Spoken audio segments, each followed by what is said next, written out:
Au volant de son taxi, Ibrahima parcourt les rues de Dakar depuis plus de 10 ans.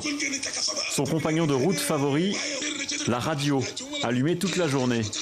Depuis quelques années, il n'écoute plus que des émissions en Wolof, la langue la plus parlée au Sénégal, sa langue naturelle.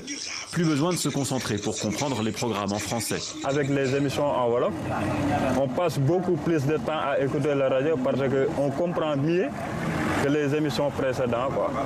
La séquence préférée d'Ibrahima, la revue de presse sur Zik FM. C'est Ahmed Aïdara qui présente chaque matin cette rubrique parmi les plus écoutées du Sénégal. L'animateur est connu pour son franc-parler et son tempérament bien trempé, et il parle en Wolof. Une évidence pour lui qui veut s'adresser au plus grand nombre. 90% des Sénégalais, voire 99% des Sénégalais comprennent la langue de Kocc Barma, c'est-à-dire le Wolof. La langue de Wolof est beaucoup plus accessible et puis bon, c'est facile aussi beaucoup plus facile à manier. Le basculement des médias du français vers le Wolof s'est opéré dans les années 90, avec le lancement de la première radio privée du Sénégal.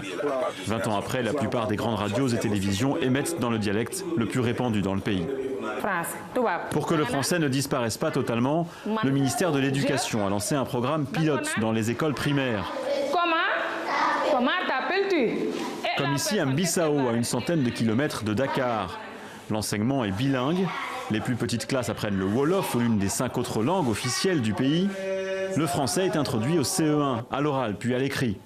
Les langues nationales servent d'appui et ça fonctionne, d'après l'institutrice Warietou Ndiaye. C'est une bonne méthode parce que pour la compréhension, c'est plus rapide de faire comprendre à un enfant dans sa langue maternelle que dans une langue seconde. Les enfants, ils apprennent mieux, ils apprennent vite. Le gouvernement sénégalais compte généraliser la méthode à la moitié des écoles primaires du pays.